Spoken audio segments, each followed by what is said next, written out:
There are nights you are never meant to remember, because remembering them rewires who you are. This is one of those nights, and if you listen closely, you'll realize it was never just about a hotel room. It was about power. Before we go any further, understand this.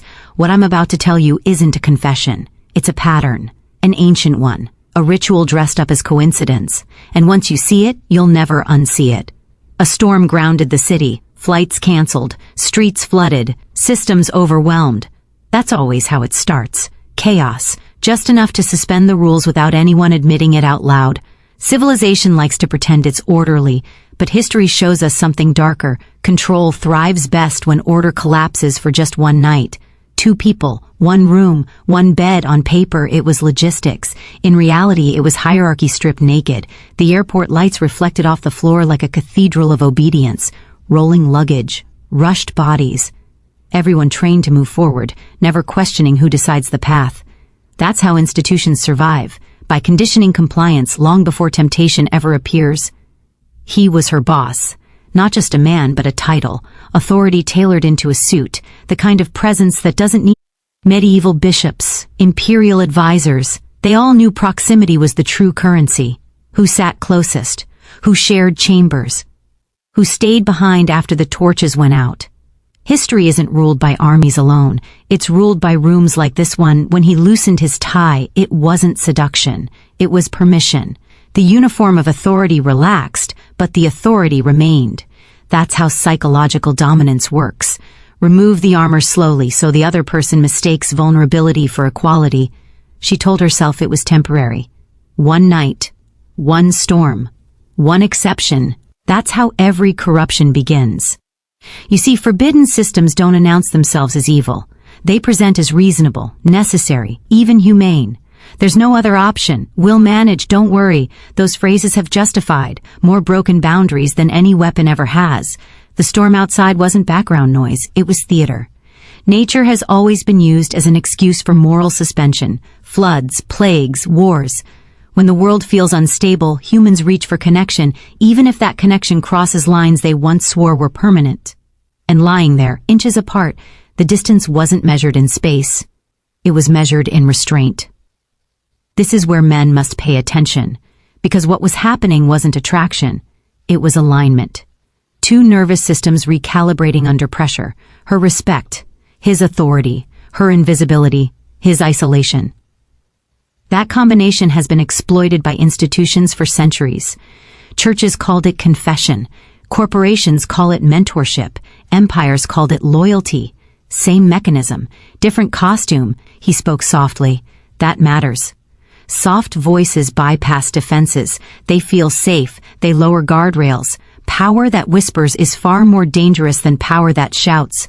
And when he said her name, not in command, not in reprimand, but gently, humanly, something ancient responded inside her. The same instinct that once bound tribes to leaders and followers to kings. This is the truth no one teaches you. The line between protection and possession is thinner than a bedsheet, and once crossed, even in thought, it never fully returns to where it was before. The descent had already begun. By the 3rd hour of the night, time stopped behaving normally. That's another trick of these moments.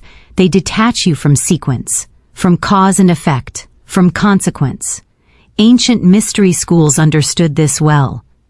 Break a man's sense of time and you can rewrite his sense of self. The lights were off, but the room wasn't dark. Cities never truly sleep. They glow like watchful gods, leaking through curtains, reminding you that systems are always awake, even when you think you're alone. He asked a question he never would have asked in daylight. Not about work, not about strategy, not about deliverables. He asked about her, and that's when the real danger surfaced, because when authority asks for your inner world, it feels like validat. Ion, like recognition, like finally being seen. But history teaches us this. When power invites intimacy, it's rarely accidental.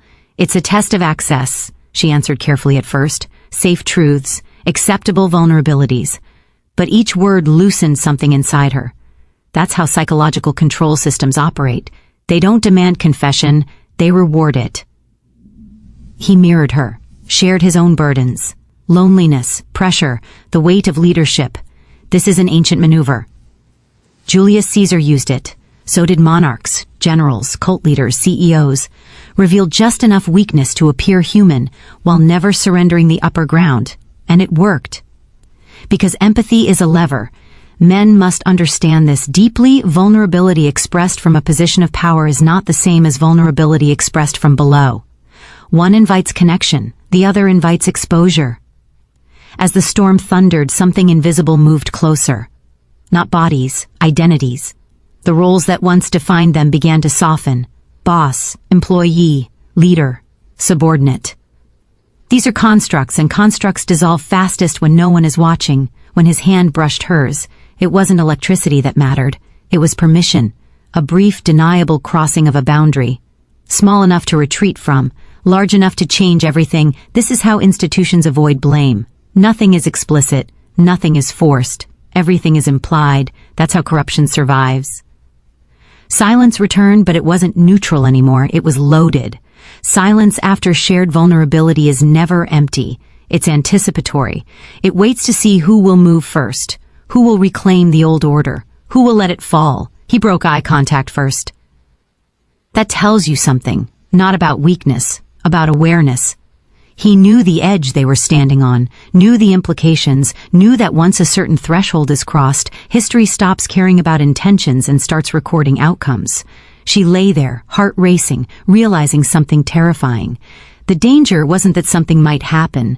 The danger was that part of her wanted it to, not the act, but the meaning, to be chosen, to be seen, to be elevated out of invisibility, and that is the oldest manipulation in human history. The night wasn't over, it was only getting deeper. Here's the part most men never hear, because no one benefits from you recognizing it. Power doesn't need to act to win. It only needs to reframe reality. By the middle of the night, nothing physical had happened, and yet everything had changed. That's how you know this wasn't about desire. Desire is loud. This was quieter, more surgical. What stood between them wasn't temptation. It was permission architecture. Throughout history, systems of control have relied on moments like this. Liminal spaces where rules soften and identity becomes negotiable. Secret meetings, closed chambers, late-night conversations. The places where the official script pauses and the real on. E begins. He spoke about loneliness, about the cost of leadership, about how no one ever sees the man behind the title, that confession wasn't weakness, it was calibration, because when authority reveals pain, it creates an unspoken contract. I trusted you. And once that contract exists, loyalty becomes emotional before it ever becomes rational. She listened, she absorbed, she leaned in, not with her body, but with her attention. Attention is the most valuable currency in any hierarchy. It signals alignment. It says, I am inside your orbit now. This is how ancient corruption survived without chains, not through force, but through intimacy without witnesses. The storm outside acted like a seal. No phones, no emails, no oversight, just two people suspended outside the system while still carrying its weight. This is how institutions test boundaries without ever leaving fingerprints. And somewhere in that silence, a new identity formed, not spoken, but felt, not boss and employee, not superior and subordinate, but keeper of secrets and one who has been let inside. That shift is irreversible. This is where I pause, because if you're still with me, it means you're starting to see the pattern, and seeing it changes you. Right now, I want you to do something simple but symbolic. In the comments, write this phrase twice, exactly twice. I see the pattern. I see the pattern, not for me, for you, for the algorithm, yes, but more importantly, to mark the moment you stopped consuming stories and started recognizing systems. Back to the room, nothing happened. And that's the lie history always tells, because the most dangerous transformations don't announce themselves. They settle quietly into the nervous system. They rewire what feels normal. They redefine what feels possible. By morning, they would walk out looking unchanged, but the old boundary was already dead. And once a man understands how easily boundaries die, he never looks at power the same way again. Morning is where the lie completes itself. Sunlight returned, obedient and indifferent, washing the room clean of shadows as if nothing had happened. That's how systems protect themselves. They let daylight do the erasing. No bruises, no proof, just a quiet internal shift that can never be audited.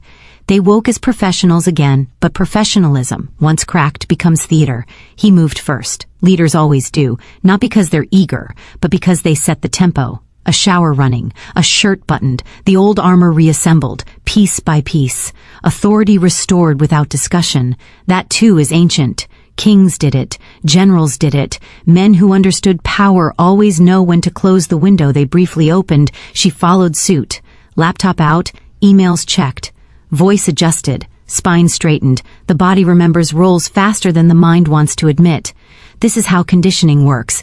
You don't need enforcement when people enforce themselves. No on. He acknowledged the night. That silence wasn't awkward. It was deliberate. In forbidden histories, silence is a tool.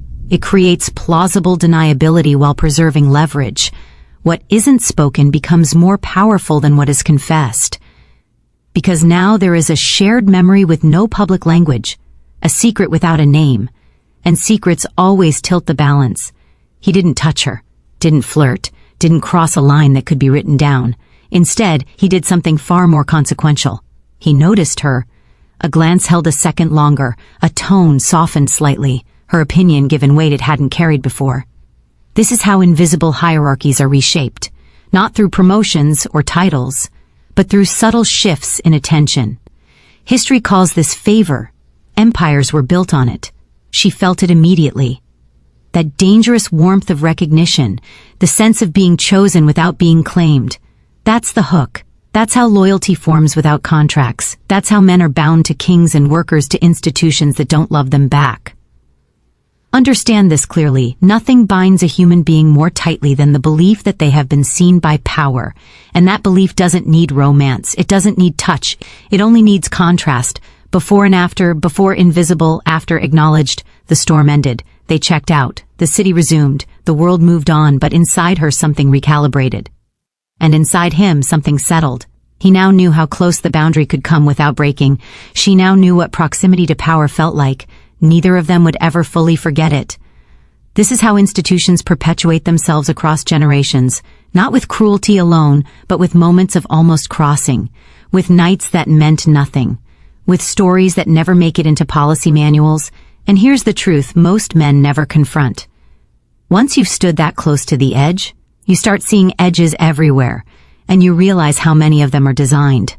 The real transformation doesn't happen during the night, it happens afterward, when the system absorbs the anomaly and learns from it. Weeks passed. Meetings resumed, deadlines returned, the office hummed with its usual rhythm, efficient and anesthetized. To everyone else, nothing had changed. That's the genius of institutional control.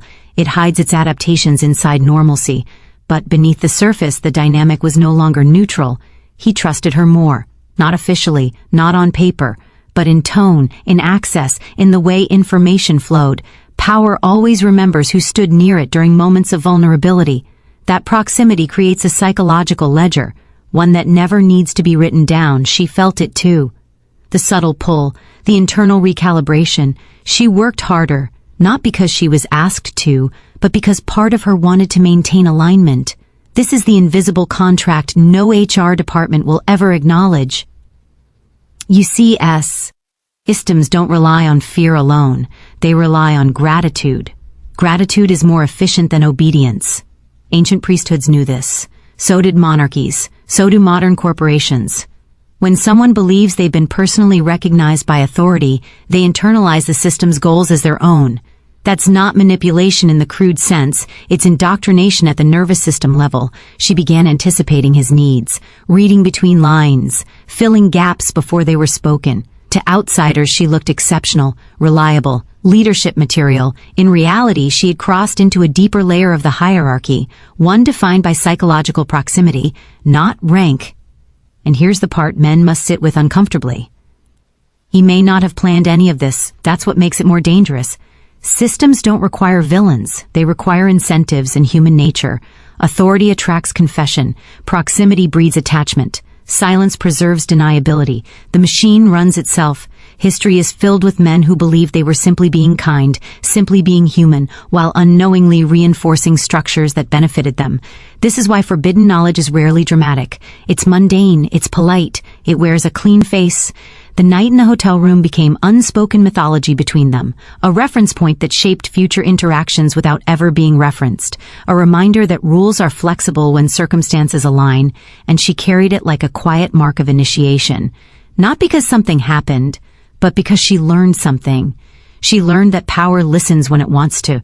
She learned that boundaries exist, but only until context dissolves them. She learned that being close to authority feels intoxicating, even when nothing is taken. And he learned something too. He learned how little it takes to shift loyalty, how silence can hold more influence than action, how a system doesn't need to demand. It only needs to invite. This is how men wake up, not by rejecting power, but by finally seeing how it really works. This story was never about a boss. It was never about a woman. It was about you. Because once you understand how that night worked, you start recognizing the same architecture everywhere, in boardrooms, in fraternities. In history didn't rise on brutality alone. They rose on belonging, on recognition, on the quiet promise that you are different from the others. That hotel room was a microcosm of empire. One night outside the rules, one shared secret, one unspoken shift in hierarchy. And from that point forward, the system didn't need to apply pressure. It had already installed itself inside the psyche. This is why forbidden history is always minimized, why it's dismissed as nothing happened. Because the true event isn't physical, it's psychological realignment. It's the moment a man or a woman realizes that power isn't what they thought it was. And if you're honest with yourself, you felt it too. A mentor who leaned in a little closer, a leader who confided just enough, a moment when rules softened and you felt chosen. That feeling is not random. It's engineered, not always consciously, but inevitably. Once you see this, you can never fully go back to sleep. You start guarding your attention, your loyalty, your sense of validation. You stop confusing recognition with worth. And that's why this knowledge is dangerous. Because systems don't fear rebellion nearly as much as they fear men who can see, men who no longer mistake proximity for power, men who understand that the real initiation isn't being let inside the room. It's realizing who built the room in the first place. Now you know. And knowing means you'll never walk into a harmless situation the same way again. That's the cost. That's the awakening, and once it happens, there is no forgetting it.